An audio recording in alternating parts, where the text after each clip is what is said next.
Viewers, a very good morning to you all. Welcome to the 8th edition of the UCAB Fireside Chat and our first this year. My name is Nazar Bobitsky and I'm director of the Ukrainian Agribusiness Club EU office in Brussels.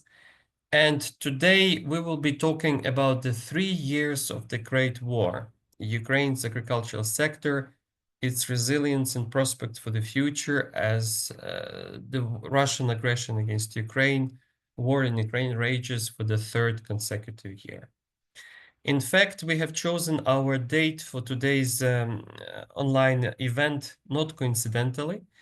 Today, Ukraine marks the day of the Heavenly Hundred. This is the day exactly 10 years ago when the peaceful protesters on the Maidan, the Revolution of Dignity, were shot by non-identified snipers at that day, peaceful demonstrators, apparently in an attempt to disperse bloodily the demonstration and the civic protest. That was exactly the day when the very unfortunate chain of events started, and now we know that it was the same evil force behind Russia, first acted through proxies, through little green men in the Maidan, then in the Crimean Peninsula, Donbass, and then several years later, and exactly that would be next Monday, 24th of February, the full-scale naked aggression against Ukraine began. And I think it would be fair and obvious to say that, but there's some very sad irony today, our topic of our event couldn't be even more relevant. Because after 3 years of the war, somehow in a very strange twist of events, we are being told that it is Ukraine, the victim of this vicious war, which should bear the blame of the conflict. So I think this makes indeed our discussion very timely. We really need to take this advantage to take a true and objective stock of the impact of the war that it had on a key segment of the Ukrainian economy, what helped the Ukrainian agriculture to survive, and what are its prospects for the future. Without too much ado, I would like to invite the founder and the current president of the UCAB, the author of the idea of regular UCAB online fireside chats, Dr. Alex Lisitsa, to open the event with an introductory word. Alex, if you're with us, the floor is yours. Thank you very much. Good morning, ladies and gentlemen. Actually, I don't know, is a good morning or just another one morning during the war. 3 years, and the times where we are right now, they are even more turbulent than we expected actually during our last meeting last year. I think everybody is a little bit scared about what's going on right now, and everybody reads the mass media, and as time is even more unpredicted than probably we were in the beginning of the war. But in the same time, the Ukrainians, they stay actually smart and try to do their job what we used to do, especially if we do work in agriculture. And we strongly believe in the future of Ukrainian agriculture. We strongly believe that Ukraine will be a part of the European Union, and we try to adjust our agriculture sector actually to the norms of the European Union. I wish all of us today a very successful discussion about the point where is currently the Ukrainian agriculture sector and where we're going to head on. So I wish all of us actually not only the political discussions, but more professional discussions based on agriculture or future of agriculture of Ukraine. Thank you very much, Nazar, and microphone is yours. Thank you very much, Alex. Before we move to our panel and before I introduce our panelists, I'd like to announce a few housekeeping rules, as we always do. After the discussion, we invite our viewers and the panelists to a Q&A session. We will ask our viewers to type their questions, if any, by using the chat box of this webinar, and then our panelists will try to answer them one by one. Now, I would like to introduce our esteemed panelists, and I think today we have, as usual, very, very interesting personalities to talk to. This is Taras Vysotsky, the first Deputy Minister of Agrarian Policy and Food of Ukraine. Aivaras Abramovicius, Chairman of the Agri-Region agricultural company, and the former Minister of Economy of Ukraine in 2014-2016. And last but not really the very least, Petr Krogman, chairman of the board of directors of Agromino, and the co-owner of the Czech agri-energy company ZD Dobruška, a Czech national who is a passionate investor in Ukrainian agri-food sector. So my question, perhaps I will start with Taras Vysotsky, the first deputy minister. Minister, we would be very much interested to hear from you where we stand now, where the agricultural sector of Ukraine stand now. Would you be able to sum up the key facts and figures about the losses of the Ukrainian agriculture sector in the course of these 3 years of the war? In a very, let's say, staccato form, the key figures that our viewers, our international viewers, need to know, if you can. My best greetings to all of the participants, to the honorable speakers and all of the listeners of the webinars. Thank you for the invitation. Thank you for the question. And first of all, I would like to begin with lots of thanks for Ukrainian agricultural producers who keep, despite of all of the challenges, keep producing, keep sowing, harvesting already during the 3 years of the full-scale war invasion.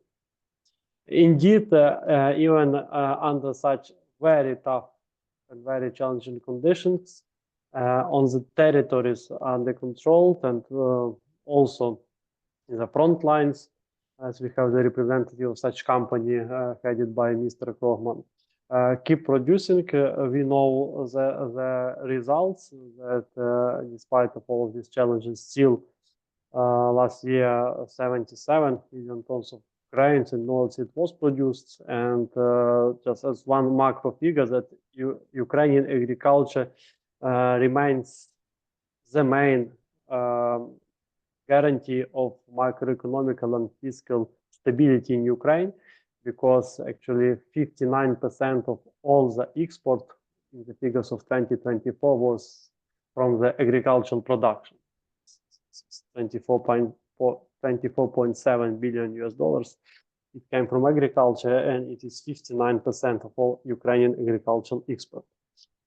But of course, unfortunately, the war has caused lots of losses.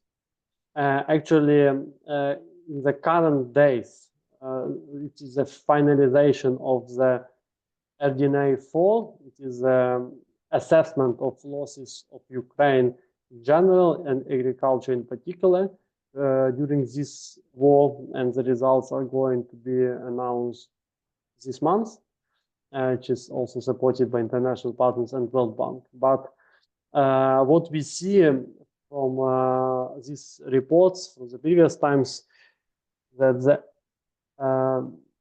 volume of losses only increases. So far, we operate by the figures from the report from last year, RDNA 3, and already there it is stated the direct losses are more than 10 billion US dollars, and indirect losses, possible unreceived profits, including from the temporarily occupied territories and others, it's around 17 billion US dollars. It was already in 2024. And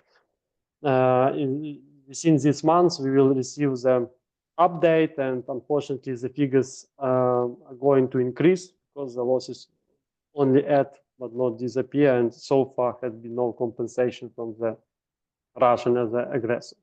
So that's the results. We see very big amounts of losses. It's also connected at 20%. It's really a lot. 20% of Ukrainian agricultural lands are still under temporary occupation. That's more than 6 million hectares of arable land. It's more than lots of European countries have in general. That's why, indeed, these indirect losses are so big. But hopefully, despite all of the news, the situation is going to become positive within this year, and then we can come to some better figures. But so far, it is the results: 20% under occupation, And in general, 10 plus 70, almost 80 billion US dollars losses cost to Ukrainian agricultural sector within these 3 years of war. Of course. Thank you, Minister. Of course, the figures you mentioned are mind-boggling, and particularly taking into account that 20% of Ukrainian arable land is unreachable, unusable, or even worse, exploited under unlawful conditions by the Russians. Obviously, before the war, Ukraine was in a very important player on the global agri-commodity markets, and fluctuations in Ukraine, let's say, production always had an impact or were reflected in the global prices. I think it's without a doubt for our viewers that the first months of the war did cause serious destabilization of the global food markets and exposed very serious vulnerabilities of both global and European food security. I think our viewers need to know maybe a bit more of that impact, figures and facts. Could you give a few examples, at least how in the beginning of the war, in the first 5-10 months of 2022, the impact of Russian aggression against Ukraine, what impact did it have on key price indicators for key commodities worldwide and also perhaps in Europe? Could you give us a few examples? Because we do know that the Minister of Agriculture had to grapple with difficulties on that front too, not only keeping track and helping the agrarians to, let's say, to get back from the shock, but also keeping track of the global prices, as Ukraine is enormously dependent on export in this sector. I would say that Ukraine and the world are interdependent. Indeed, around from 60 to 70% of Ukrainian agricultural production is exported, is export oriented. And of course, we can grow much more than we can consume inside. So indeed, Ukrainian agricultural sector is export dependent, but also, and it is a reality that international food security is dependent on Ukrainian export. So this link is two ways, and actually, especially in the first months of 2022, and also partly in the midst of 2023, when this temporary grain initiative supported by United Nations was cancelled, and until the Ukrainian grain initiative was open from September 2023, and here I can't stop me remarking once again the Peter Krogman initiative and his enterprise, Africa Resilience, was the first ship which went through Ukrainian grain corridor. But within this period, when Ukrainian food was not on international markets, the prices sharply went up. In different commodities, the situation was different. In some, it also doubled. But when we look at the United Nations FAO general assessments, we see that the prices on average has grown by 35% in this half a year of 2022. That means 35% in the currencies of this, in euro, US dollars in general. So because sometimes we have such inflations because of the war, but it's really a lot. On the worldwide, the hard currency, 35%, it's really a lot. It means that actually all of the consumers in general had to pay more. And we do understand that when we look, for example, for Western countries, where the average cost or like average spendings on food is between 7, 10, 12%, no more than in their case, it has become 10, 15, 18%. Yes, so it's okay, plus 1%.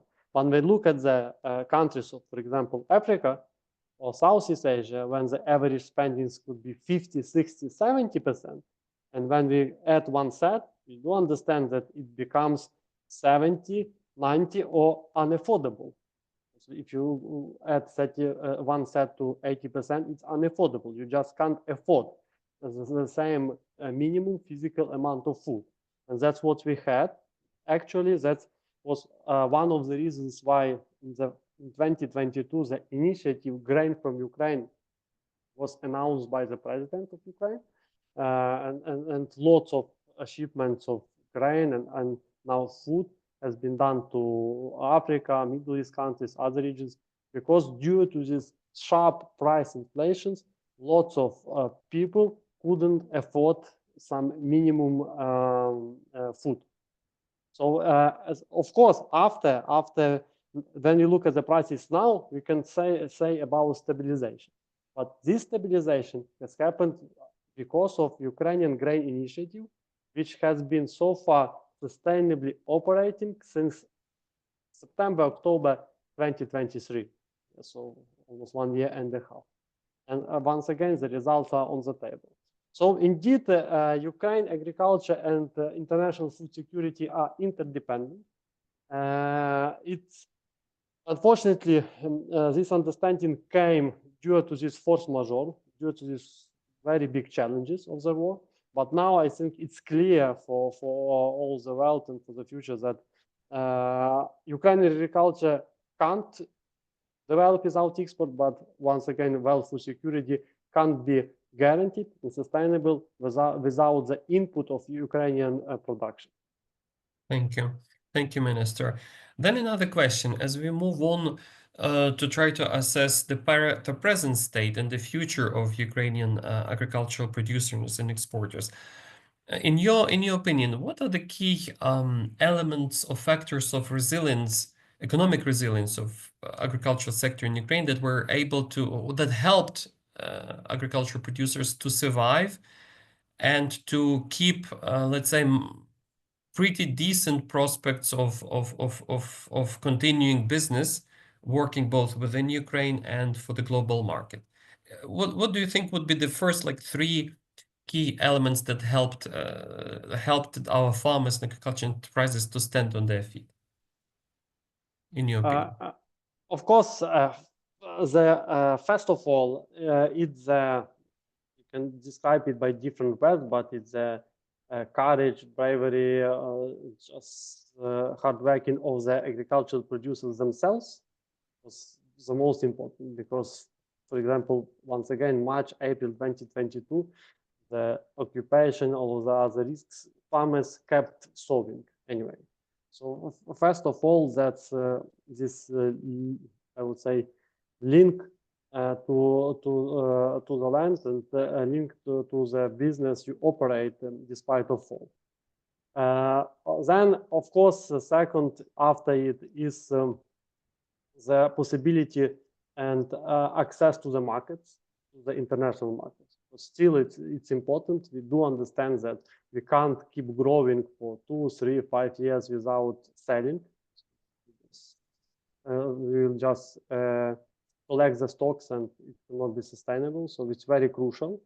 And actually, lots of different initiatives, all of them made necessary input to help the situation. So European solidarity lines supported in some way very important in some periods. Then also this grain initiative under the United Nations was had challenges, but provided some fresh air after Ukraine grain initiatives, logistics. Then of course ATM. Let's be honest, so far still like in the figures of 2024, 52% of Ukrainian agricultural export went to European Union. So before, like in 2021, it was usually 30, 33, 35% in some years, but not more. So it's important, the market access and this possibility. And I would say still that there are lots of limited resources, but the government of Ukraine tried to support at least as much as possible within the current conditions, first of all, to the access to financing. So some governmental programs for access to credits, some compensation of interest rates, other programs. I will not now list all of them because special webinar necessary, but still in some branches, especially in some branches, in some directions, in some regions, It's not enough, because when we talk about front lines, much more should be done. Definitely much more should be done, but at least what was possible at some conditions was always focused on supporting the survival of Ukrainian agricultural sector. So these joint efforts of, first of all, agricultural producers, and then our international partners support with some market access. Also, Great Britain still important market, and we have free trade, and other regions, and at least some programs inside of the country, from the government, from the international partners. So far, USAID is on the pause, but we know that in 2022, 2023, still different programs in railway wagons, in silos, in other storage capacity. So still there was this support of international partners. All of this has provided the possibility to keep resilience and keep operating, and being sure that the next Soviet campaign is also going once again to happen this year, 2025. But once again, I would like to focus that, first of all, still front lines are very, by weak, I don't mean that the people there are weak. People there are very strong, but the actual financial and economic situation of frontline regions is really weak and unstable. And we really have to collect all the possible efforts inside and from international partners to support these regions, because it would be very hard for them for the fourth year in the war to keep operating on their own. Thank you. Thank you, Minister. We will actually get back also to the issue, to the question of our trade in agriculture with Europe and the support of European Union and other partners in Europe of Ukraine in the area of agricultural sector reconstruction. I hope you stay with us further as we engage our other panelists. Now I would like to turn to Aivaras Abramavičius. Aivaras, you were one of the first, let's say, cohort of very brave international economists, investment professionals that joined back 10 years earlier the first truly reformist government of Ukraine, trying to repair the damage left by the previous Yanukovych cronies, and to set Ukraine on a path of reform and, let's say, European integration. You were Ukraine's economy minister back in 2014-2016.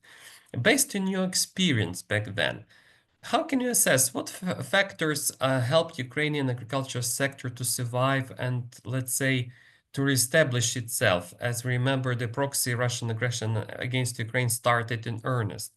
What were the key components of the sector economic resilience? What lessons you could share with us from that a bit farther period of time?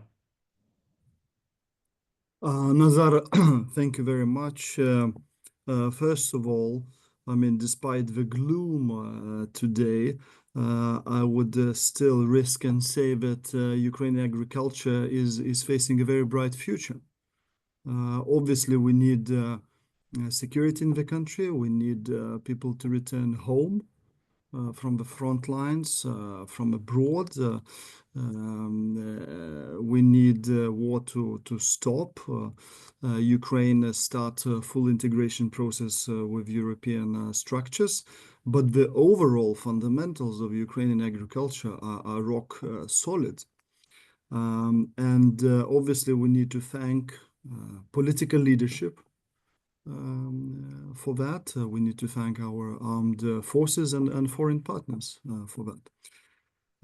When we took over, the government 10 years ago, when we stepped in, I remember a conversation with President Poroshenko, and he asked me, Aivaras, what do you think is going to be the most important aspect of your job?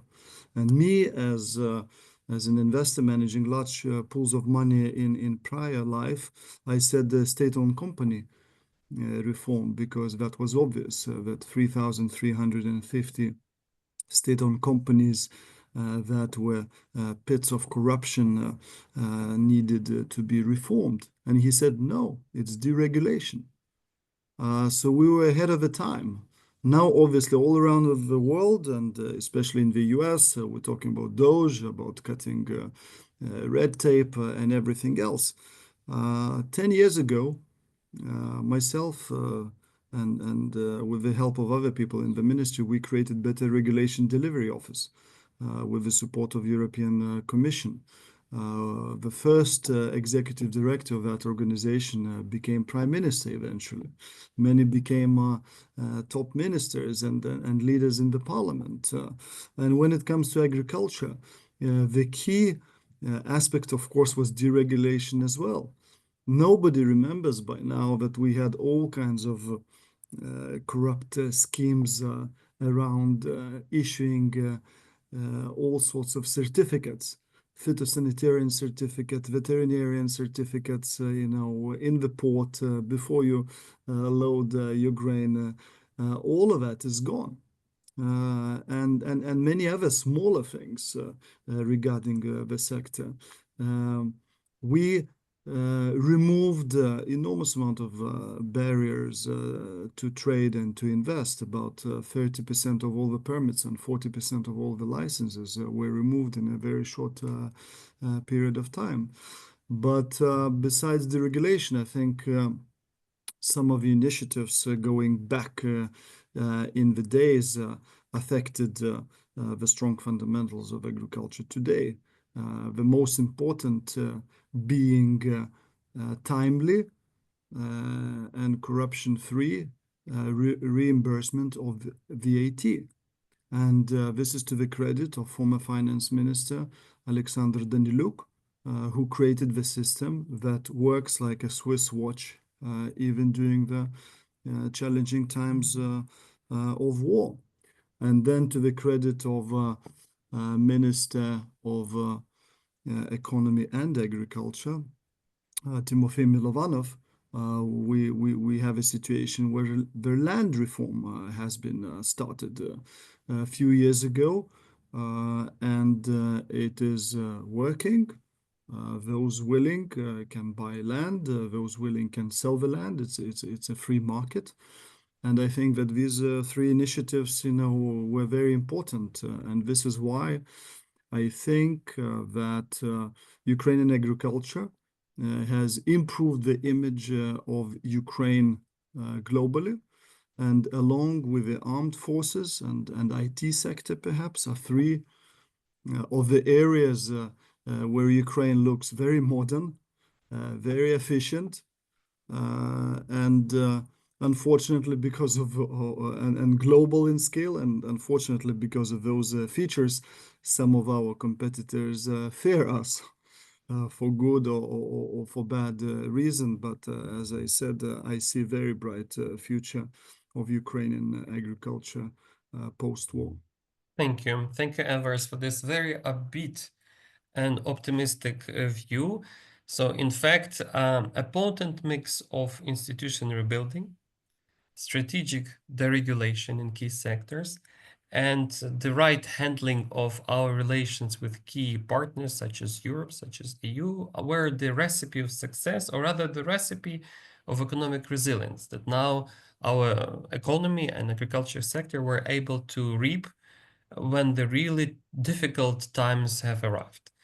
So in fact, in this respect, as we look back and rather look forward with certain optimism to the future, what would be your advice as to the best strategy for international investors to invest in reconstruction and recovery of the Ukrainian agri-food sector, provided, of course, that the key conditions are met, specifically just and durable peace in Ukraine, underpinned by security guarantees for the country, obviously, and a strong anchor in European integration. Of course, on European integration, we'll come back to that later, but we would be interested in your take there.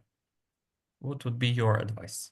Look, to be honest, there is a number of investors looking at agriculture sector and other sectors in Ukraine as we speak.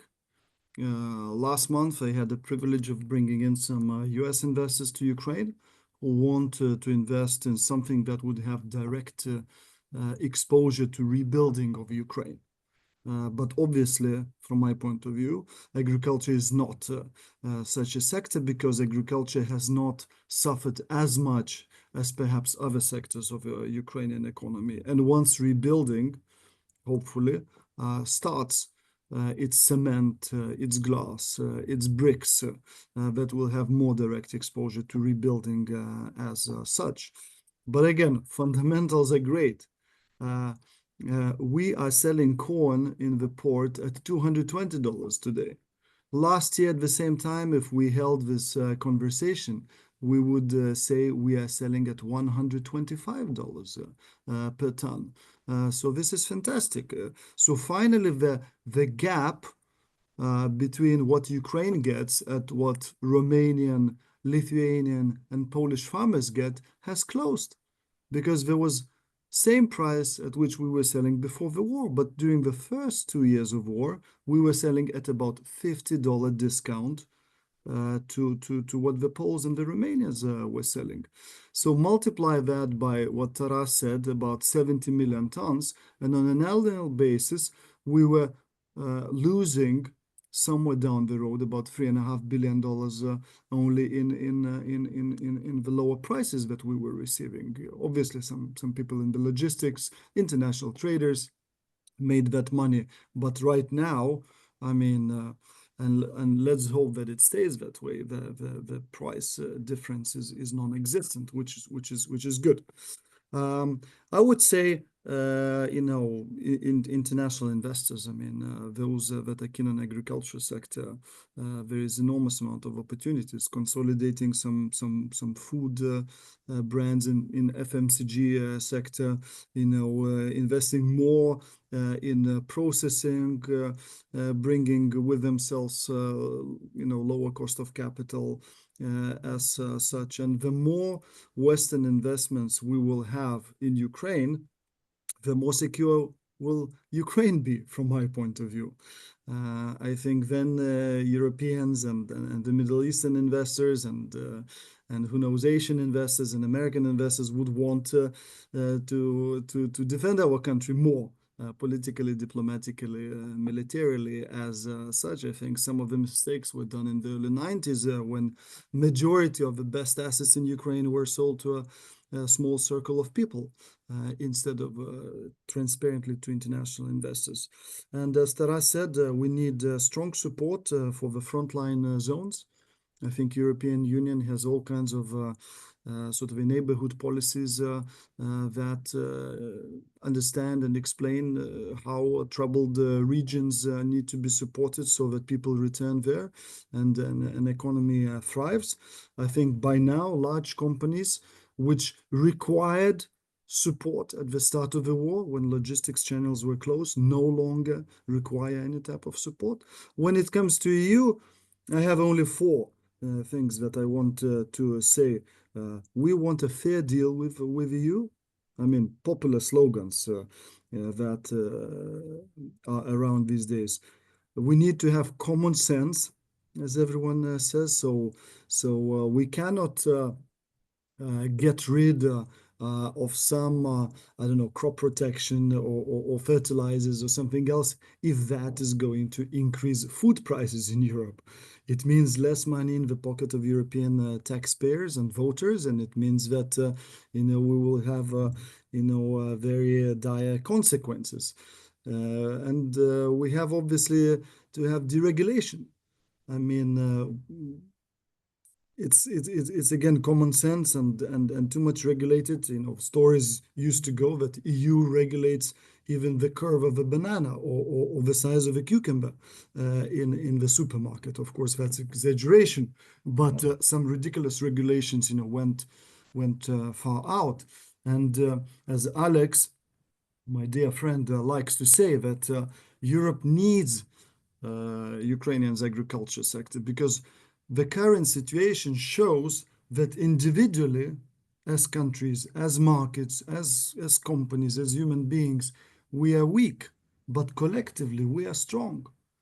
So EU, by incorporating Ukrainian agricultural sector, would be a major player globally, and it would be very stupid actually not to use that opportunity. Thank you, Aivaras. In fact, let's turn back a little bit to Europe. And I would like also to invite Minister Vysotsky to comment. Whether we the reality is as follows. Last year, approximately more than 50% of Ukrainian agricultural exports still did go to Europe. Although, of course, global markets remain the price of our agri-food commodities exports as they were before the war. And yet Europe remains a chief donor of Ukraine's financial resilience in terms of non-lethal support, financial support, etc., etc. On the other hand, of course, we see political backlash from the European farmers who have been incensed by the fact that Ukrainian commodities were sold at a discount. No one wanted to know the real reasons behind it. And as a result, the European leaders were forced to rethink their strategy of unconditional support of Ukraine via trade. So what is your take, Minister and Ivars, if I may, if you can comment, let's say, how would you think we should proceed further? Should we turn our back to European markets? Should we still continue to try to find a common ground in certain areas, in certain sectors? And what should be our message both to the European agricultural producers and to the European governments in terms of EU-Ukraine agri-food trade? Now and in the medium-term perspective, after the war and when Ukraine comes closer to Europe. Minister, we would start with your input. Thank you. Actually, so definitely we can't just turn back to the European Union. First of all, we are the country which is in the process of accessing the European Union. You know that membership in the European Union is a single common market. So from the political perspective, definitely we are moving and make lots of efforts, screening process and others, legislation approximations to get access. Secondly, it's natural, even by logistics and approximations, that we can really make our positive input to the European market. When we look at the figures, at the actual figures, most of the products, our share in the consumption of European Union is minimum, 2, 3, 5%.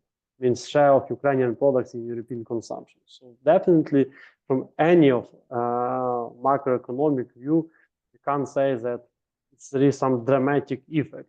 There was the situation in 2022 and the first month of 2023, which is already 2 years ago, that indeed, due to absence of Black Sea logistics and due to big stocks, we had more than 20 million tons of stocks at the end of the marketing period. And of course, at such conditions where the choice was whether to leave something to be wasted or sell it, actually, perhaps at some points it was at this discount price, which actually I already said. But on the other hand, these earnings came once again to European Union. So that's the European companies who bought, the processors, the traders, the others who bought at the discount price and had earnings. When we look at the overall results of agricultural sectors in Poland, Germany, European Union in 2022, 2023, the result was positive. So they earned more. Perhaps there was some different redistribution of incomes inside of the systems, but the system inside, the reason for the system itself. But in general, it was positive. So definitely the economic benefits for our common trade are positive. And now it's once again 87%, and it will be the same, of Ukrainian export is traded through the Black Sea, including trade to European Union countries, Mediterranean countries. So so far, and we hope there will be no other such war of force majeure conditions that it was in 2022, first half of 2023, that is going to influence the prices once again, first of all, formed by the international conditions and so on. So we just have to keep explaining it on the figures, explaining it on the actual facts, also showing that it's always possible to find some mutual interests in the access of Ukrainian agricultural sector to the European Union market, and also in trading with third countries. To finalize, the balance hasn't become negative. So still, European Union also keeps exporting agricultural products in lots of directions. So the average balance is positive for European Union, including the fact that 52% of Ukrainian agricultural export comes to EU. But it's maybe in other directions, not on growers, but in animal husbandry and others, but it's always possible to regulate such things by common agricultural policy to make these efforts in advance. This week, yesterday, I think there was an announcement by the Commissioner of Agriculture, yes, that from 2027 is going to make this shift. It's always possible to commonly work in this direction, and we are ready as a country with the active participants of forming of the next phase of common agricultural policy in order to create joint and beneficial economic possibilities for all of the participants within the supply chain. Okay. Ivars, would you add? Look, I that? was not only Minister of Economy, but I was also Minister of Trade at that time. Indeed. And Yes. we did sign a free trade agreement with Canada. And I can say that obviously everybody, both sides, marketed it as a huge success because 99.5% of all the products were included. But those 0.5 or whatever percent of products that were not included, they were very sensitive to both sides. These were eggs, dairy, and chicken. And this is what Ukraine is good at. And this is also what every country wants to have it produced domestically. So while Ukraine has some of the most successful companies in the world in some of this area, it is important that Ukraine does not push for its own agenda, only based on the interests of a selective few large companies. And those companies, I think, finally understand that. And therefore, the future is going to be like, if you want to conquer European market in a big way, you need to make investments there. And this is what some of the large Ukrainian companies are already doing. So the future is going to be very much European investments in Ukraine, more than now Ukrainian investments in the EU. And for Ukraine, it's going to be important to have minimum two factors besides end of the war and security guarantees and so on, which is low electricity prices and people. Because in agriculture sector in Europe, you already have a massive shortage of labor force, huge spike in wages in places like Lithuania and so on. So now enormous amount of investment into renewables in Ukraine and hopefully some more nuclear in the not so distant future will result that Ukraine will have a competitive advantage over some of the neighboring countries in terms of electricity prices. And then smart policies with regards to labor, including perhaps immigration from friendly places, will result that Ukraine will have a good labor force. But when it comes to EU, we just want a fair deal. We don't want roads to be blocked on the border with Poland for all Ukrainian products, including agriculture, because Polish farmers do not agree with EU trade deal with Mercosur.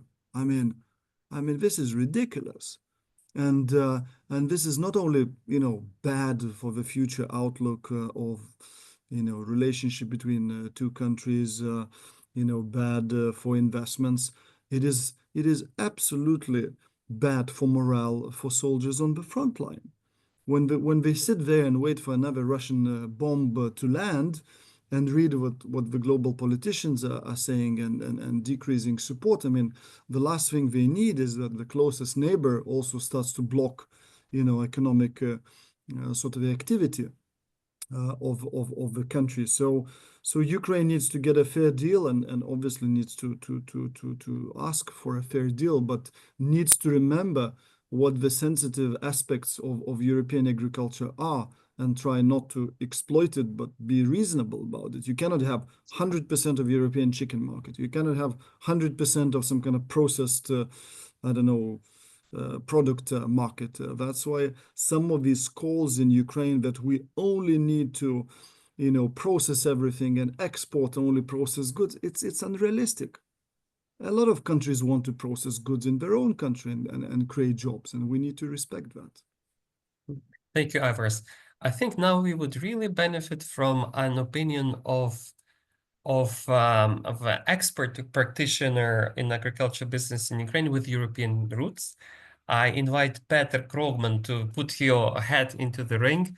Petr, you are a Czech right in the middle of Ukraine, in the Ukrainian agriculture sector, but you're also very prominent in Ukraine-Czech business dialogue, if I'm not mistaken, correct me if I'm wrong, but you play a prominent role in the Ukrainian-Czech Chamber of Commerce, but please correct my mistakes. We are very much interested, you basically can assess what is the thinking on both sides of the fence, so to say, from the part of European farmers perhaps, and from the part of the Ukrainian agricultural producers. What's your opinion?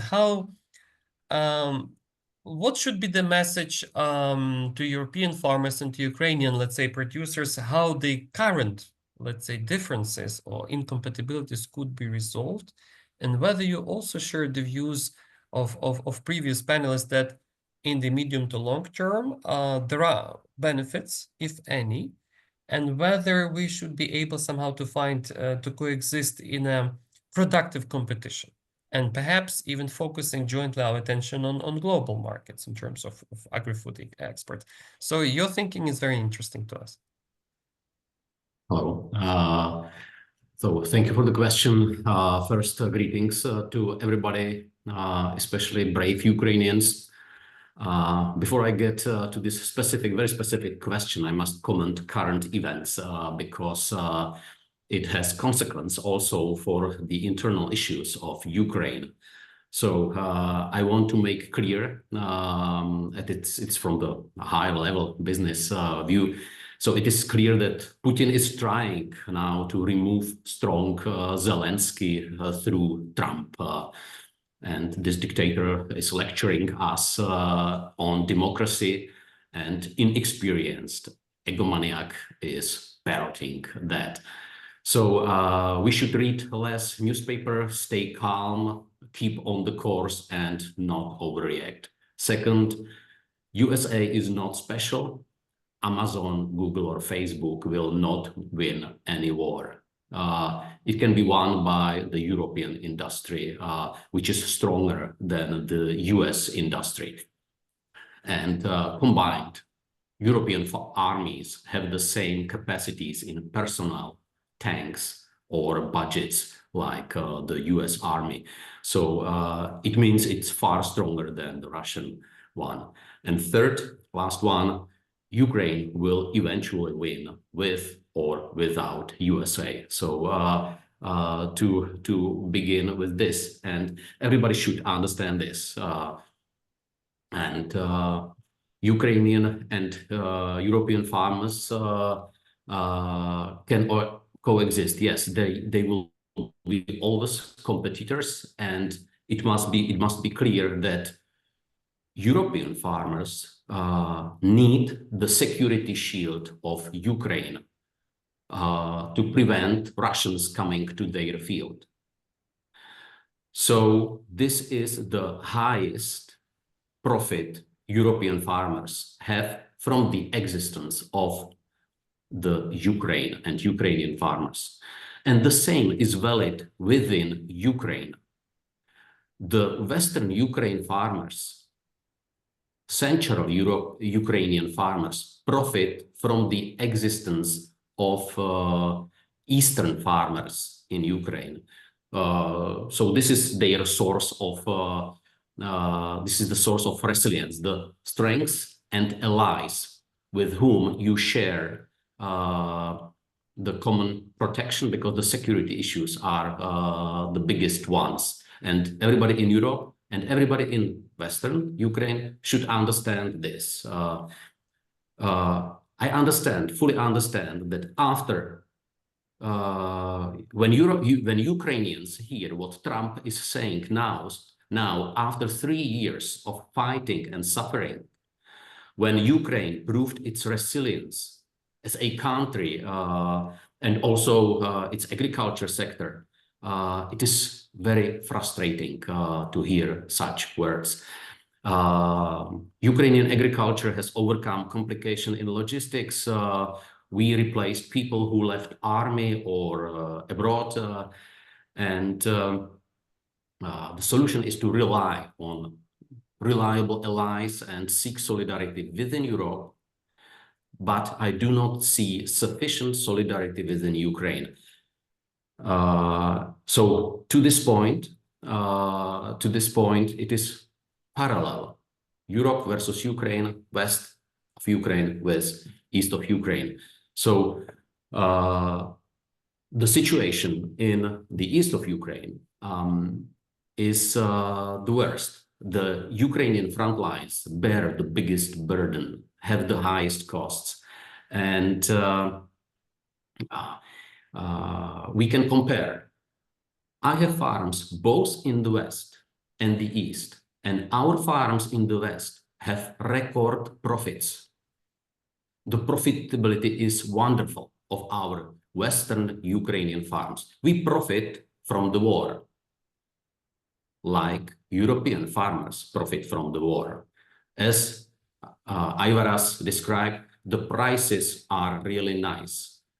The only thing you need is to be in the Western Ukraine or to be in Europe, not to have fields shelled by Russians, not to have Ukrainian army make fortifications in the middle of your fields, limit your work, cancel the GPS signal so that you cannot do precise sowing, limit you to working hours only 8 hours per day or 10 hours per day, not allow you to work through the night. So all these are the difficulties. The farmers along the front line in the eastern Ukraine, it is actually 1,000-kilometer belt around the Ukrainian border with Russia and the front. So we see it already from the numbers. Numbers for 2023 have shown that there is 40% decrease of agri-production in the east. And numbers for the 24 will be even worse. So Ukraine is very different. The disbalance is huge and it is worsening, unfortunately. So I ask all responsible authorities in Ukraine to help to balance this situation. You cannot expect that the market will do that. No, market is cruel. Market will kill the east of Ukraine because you cannot compete on the same market with Western Ukrainian farmers. If you have higher costs, higher logistics, destroyed infrastructure, limitations from ZSU or the Russians, it is something what the European farmers or Western Ukrainian farmers or Central Ukrainian farmers cannot even imagine. So why should the farmers in Europe or Ukraine, Western Ukraine, Central Ukraine care for the East? Because we all need the Eastern farmers to be security shield and not to collapse, not to give this region to Russians. Otherwise, they will come to Central and Western Ukraine in 1-2 years. So this is the biggest reason why we should care. The reason why the solidarity matters. Back to resilience, the main source of resilience is strength, fairness, and balance. Ukraine is strong, but the balance is absent. And as Taras Vysotsky mentioned, the losses are big and they are not fairly distributed through Ukraine. This is the biggest problem. So not to be long, 2 years ago, I emphasized that the crucial problem of Ukraine, the sea blockade, because Ukraine is commodity economy and it needs for its survival sea, like USA, Australia, Argentina, Brazil, Russia, all need sea. Nowadays, I see as the crucial problem the internal disbalance of Ukraine, the lack of cohesion, the lack of solidarity. And there was some small, which I am really grateful to Taras Vysotsky, there was some small compensation, really tiny compensation program for the frontline farms. But unfortunately, it was in 24, and I see no continuation of this program, and it is bad, not for the Eastern farmers. It is bad for the whole Ukraine and the whole free world. I talked about this many times with European Commission, and European Commission declared clearly, we have lended billions of euros to Ukraine, and it is up to Ukraine to understand what are the priorities. So this is about the relation between East and West, not only in Europe, Ukraine, but also within Ukraine. And this is what the European farmers and Western Ukrainian farmers must understand. Thank you very much, Peter, for this very sobering message. And perhaps I can only add to that message, not only for the rest of Ukrainian agriculture sector, but also to the European farmers further west, is just a matter of time and the resilience of people like Peter, his employees, farmers in the east, that make sure that this, how to say, fiery wall of destruction and death doesn't roll further to the west.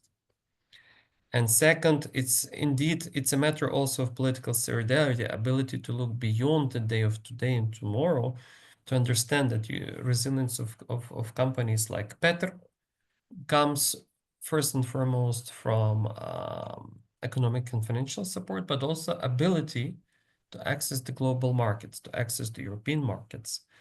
And the way to find synergies, to find win-win solution is crucial, not only for people like Petr, but also in the end of the day for all European farmers, for European economy. In that sense, if I may ask additional one more question to you, Petr. Of course, the questions of, let's say, war and peace, the question of bringing peace back to Eastern Ukraine is, of course, something we can contribute, which we, for the moment, are powerless to decide. But in the scenario of post-war scenario of reconstruction and recovery, what advice you would have, let's say, to international investors, financial institutions, how to address the imbalances that are very likely to persist, and whether you would still frame them as opportunities for donors and investors to seize, and then in this way to help you and your colleagues in Eastern and Southeastern Ukraine to get back on their feet. What would be your advice, Petr? I would say, you mentioned that it is compensating the disbalances. What we currently see, the biggest help which comes to Ukraine is in the form of loans, guaranteed loans. But how do the banks behave? They place most of the loans to safer parts of Ukraine. It is logical. I understand them. I would behave, well, not me, I'm crazy, but the bankers behave like this.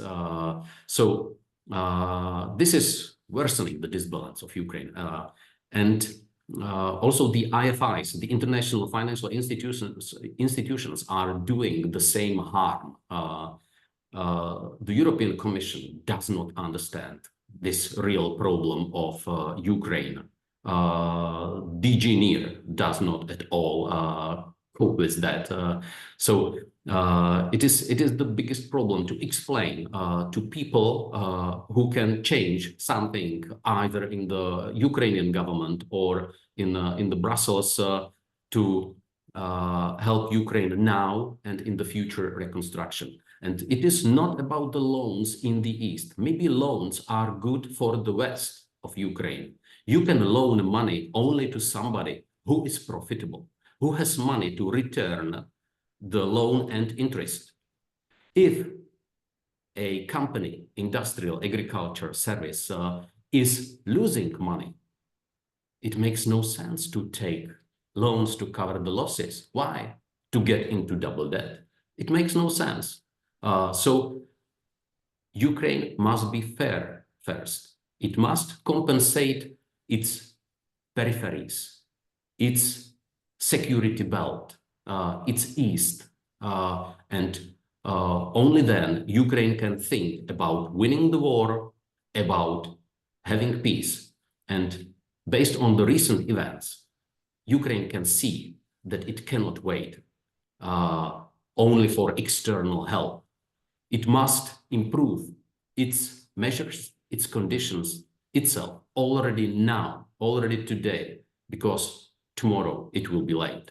So this is the biggest principle in the reconstruction. Loans for the West, it is profitable, it is safe, and compensations for the East. And then the market will be able to improve both parts of the Ukraine. But the state must care for public goods and negative externalities and to compensate.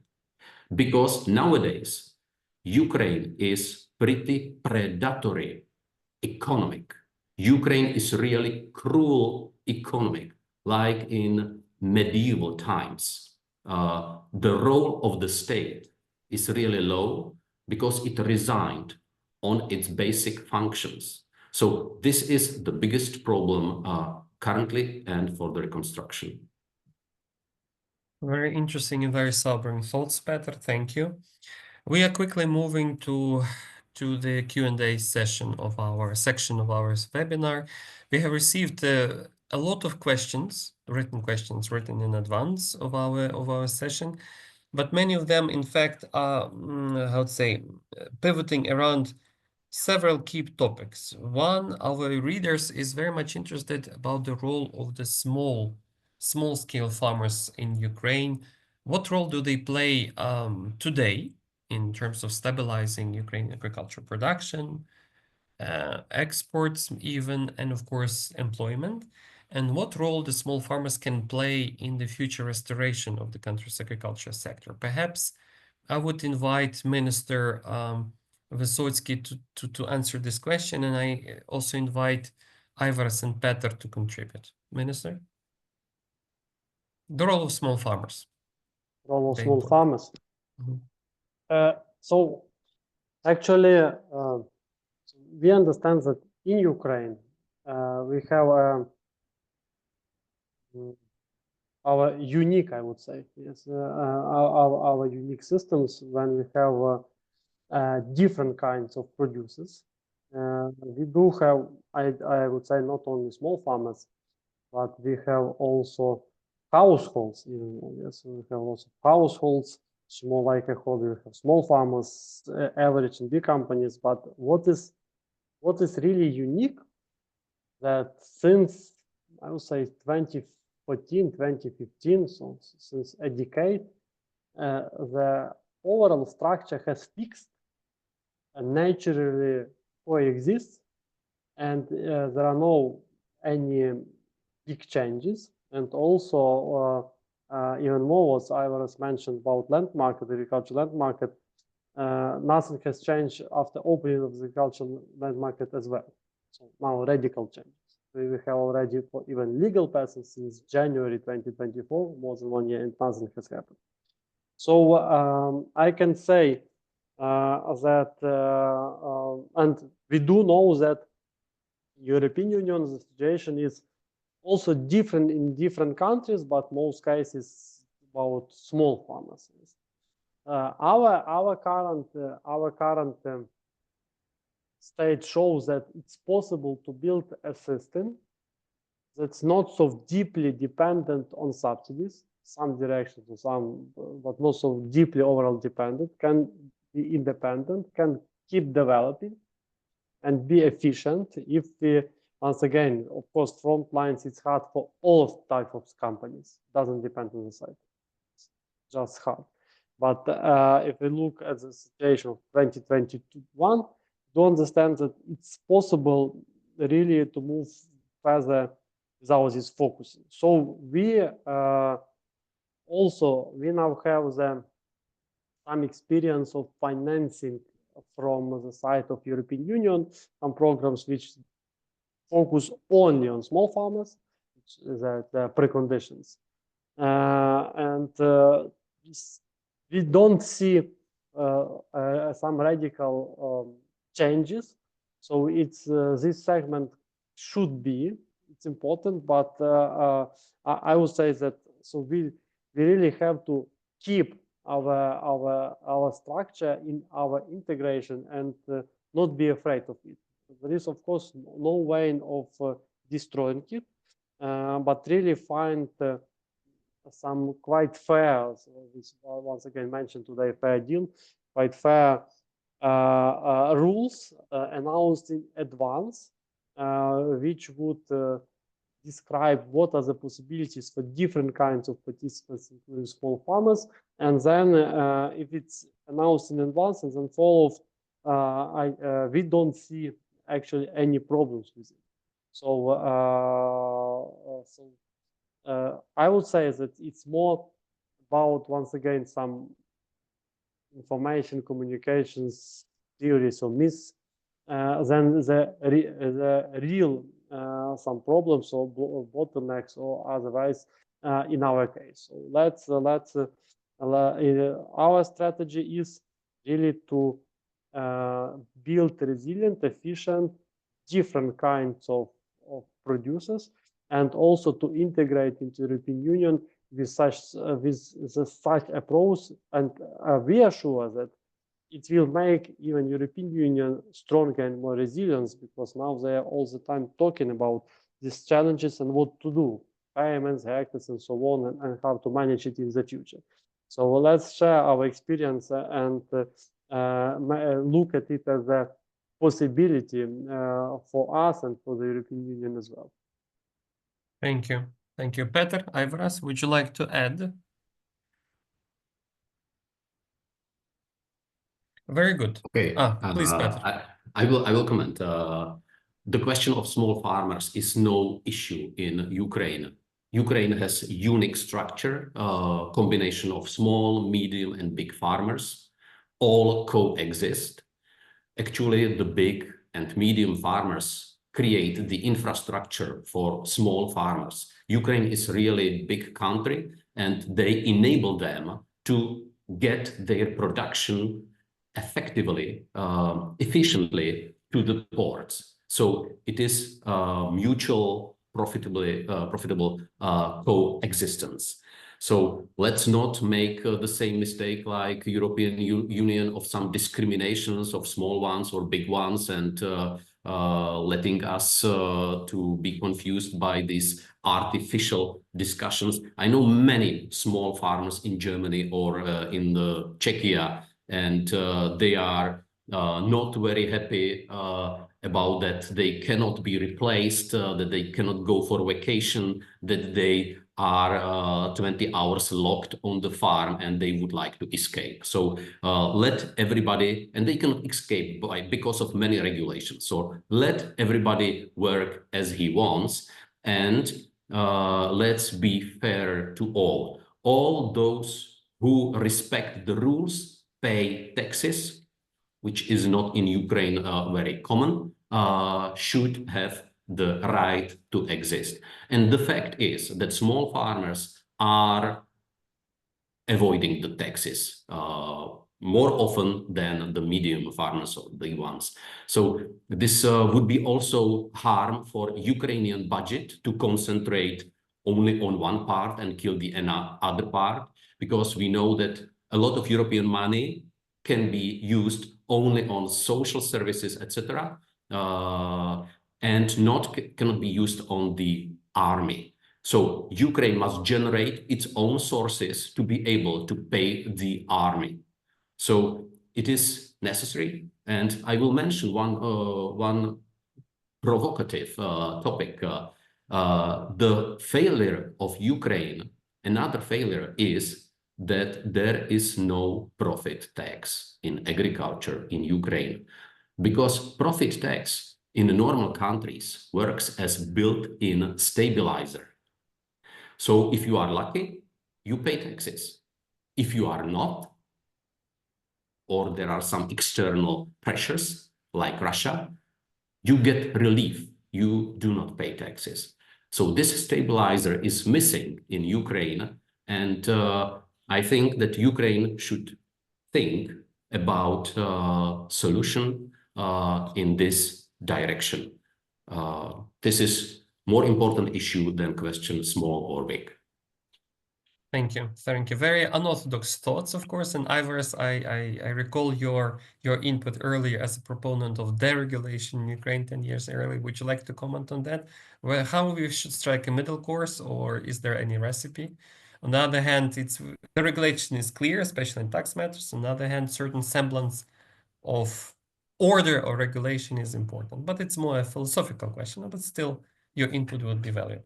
No, in addition to what Peter said, that it should be a level playing field and there is space for everyone. Unfortunately, it is so that like a smaller guy, not only in agricultural sector, in many sectors, just finds ways not to pay taxes because he goes back home and his wife said, "Why did you pay taxes? I mean, when you could have spent it otherwise." And when he tells his neighbor that he paid that tax, he looks foolish, maybe because they complain at the dinner table that the state is not spending that money wisely, and so on. So it's the middle and the big guys that have continuous tax inspections.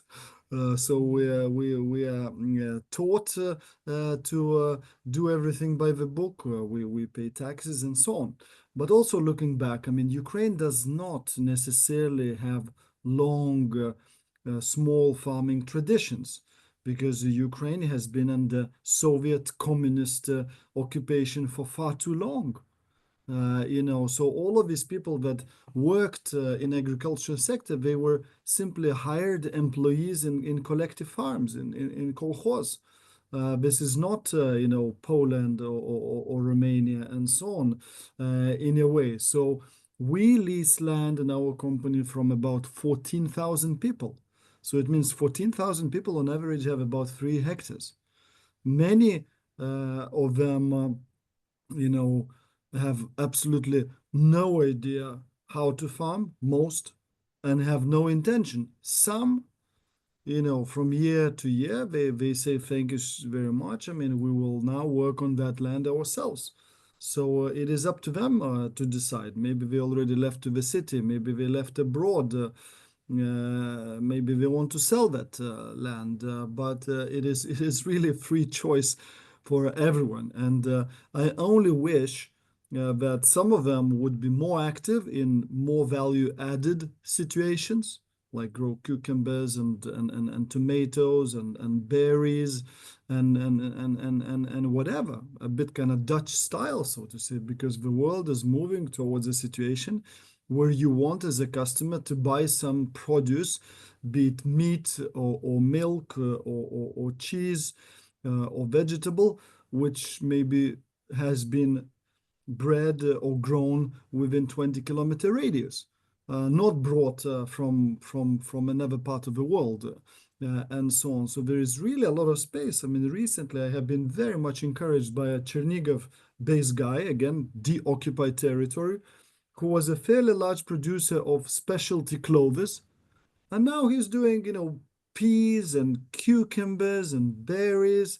You know, he brought you know, some Italian equipment, and he and his wife simply, you know, doing a very successful small scale, soon is going to be mid scale type of farming. So there is space for everyone, and the large ones, as Petr said, they are distributors of everything and supporters of small farms. You know, they provide financing, they provide fertilizers, crop protection, knowledge, software, applications, you know, everything. So you know, the future is bright, but there is going to be space for everyone. I mean, we cannot go into small scale farming at all and lose all our advantage, lose taxes, lose perhaps production and so on. So Thank you. I'm for level playing field. Thank you very much, Ivers. We are quickly moving to the end of our time, and perhaps the last question that was asking, our viewers were asking both in writing and over here in the chat, the issue of demining. Minister Vysotsky mentioned that almost 20% of Ukrainian arable land is now unavailable, inaccessible for farming due to the demining and, let's say, debris contamination. The question is to all panelists. To what extent how do you assess the task of demining?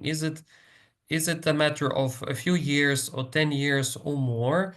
To what extent the mining of our lands in the east and also in the north of Ukraine, previously part of a battle zone, whether it would really help Ukraine ramp up production and, let's say, to contribute to prosperity of the sector, and whether international investors could play a role. Who would like to start?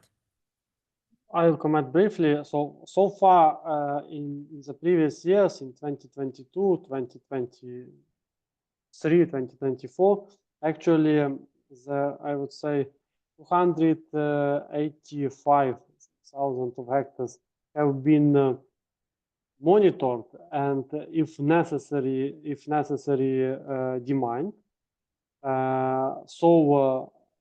Actually, yes, you know, 266. So far, because it depends on the future the occupation. So far, the current situation in the list for this year left 65,000 hectares. So it's possible, and it's not about decades. And we have 2 billion euro hryvnias in the budget for demining, but we can't assess what is under the temporarily occupied territory. So we can't say what's going on further. So the current positions, actually, in most cases, the demining by agricultural land, where it is possible, because not all territories are allowed to be demined, it's left 65,000, and 280 has been already demined within 3 years. So it's possible within the current year, but no one can say so far what's next. Petr, Ivers, please. I have 2 comments to demining. There are 2 challenges in the current implementation. In practice, frontline regions of Ukraine are often excluded from this support due to security and safety concerns. So demining is not permitted near active front lines and close to Russian or Belarusian borders. So as the result, funds for demining are not available for the most impacted regions. This is really bad. And second, the demining itself does not address the basic issue of profitability. Why to demine something if it's not profitable to operate this land? When the operational costs exceed the potential revenues, so it is not feasible to return it to normal agriculture activities. So I do not want demining money to be spent just for some purpose and then find out it was wasted, this money. So These are two main problems. It is not available for those most handicapped. Second, it does not solve the issue of profitability and sustainability of farming on the demined lands. Thank you. I totally Others? agree with Peter, who again said that there needs to be some fairness and more support to those that suffer the most.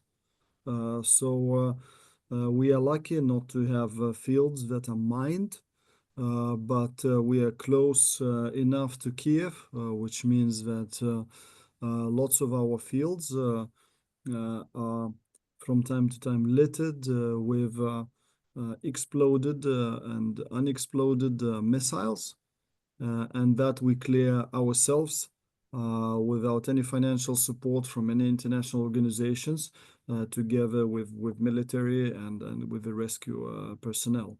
That is a risky sort of a engagement, but that's need to be done. It's not critical, but you know, it's dozens and dozens and dozens. Thank you. Thank you.